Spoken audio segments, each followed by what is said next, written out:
Hi, Sage.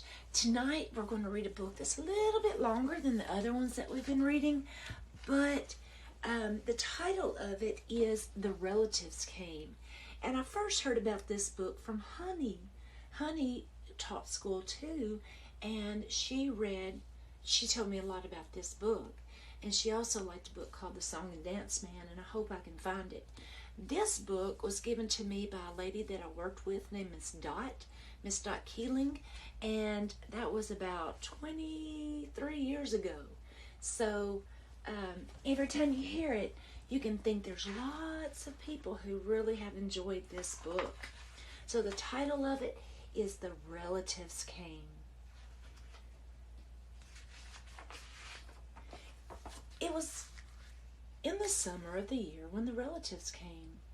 They came up from Virginia. They left their grapes. They left when their grapes were nearly purple enough to pick, but not quite. You have lots of relatives. You have a big family. They had an old station wagon. Let me turn it like this. They had an old station wagon that smelled like a real car. And in it they put an ice chest full of soda pop and some boxes of crackers and some bologna sandwiches, and they came up from Virginia. They left at 4 in the morning when it was still dark, before even the birds were awake. They drove all day long and into the night. While they traveled along, they looked at the strange houses and different mountains, and they thought about their almost purple grapes back home. They thought about Virginia. But they thought about us too, waiting for them. I bet you're going to get to go on some long car rides. Oh, here they come. Looks like everybody's ready to see them. So they drank up all their pop and ate up all their crackers and traveled up all those miles until finally they pulled into our yard. Ooh. Then it was hugging time. Talk about hugging. Those relatives just passed us all around their cart, pulling us against their wrinkled Virginia clothes, crying sometimes. They hugged us for hours.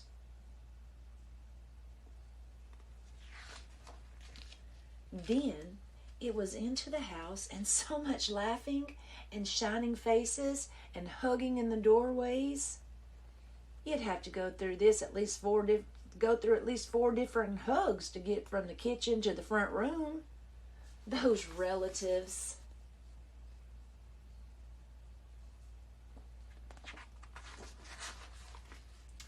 And finally, after a big supper, 2 or 3 times around until we all got a turn at the table, there was quiet talk, and we were in 2s and 3s around the house.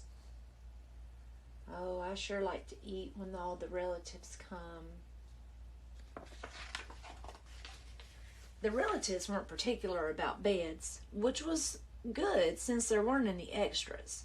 So a few squeezed in with us, and the rest slept on the floor, some with their arms thrown over the closest person, or some with an arm across a person and a leg across another. It was different, going to sleep with all that new breathing in the house.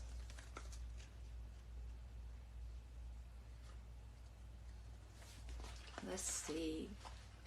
The relatives stayed for weeks and weeks. They helped us tend the garden, and they fixed the broken things that they could find. Oh, wow, those relatives had a long visit, didn't they? Weeks and weeks. They ate up all our strawberries and melons, then promised we could eat up all their grapes and peaches when we come to Virginia. Oh, I wonder if they were happy or sad that they ate up all their strawberries. The melons. I bet they didn't mind since it was their family. But none of us thought about Virginia much. We were so busy hugging and eating and breathing together.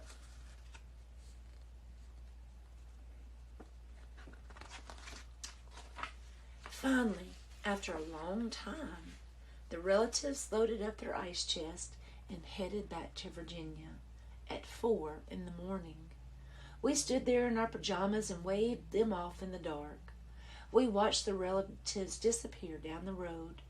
Then we crawled back into our beds that felt too big and too quiet. We all fell asleep.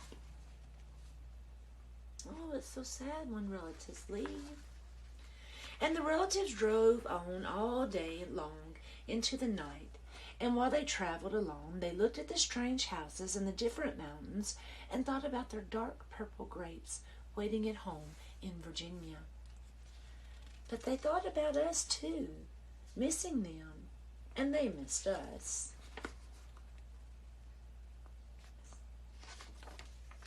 And when they were finally home in Virginia, they crawled into their silent, soft beds and dreamed about the next summer. The end. I hope you enjoyed this book, just like me and Honey, and I love you very much. Mwah.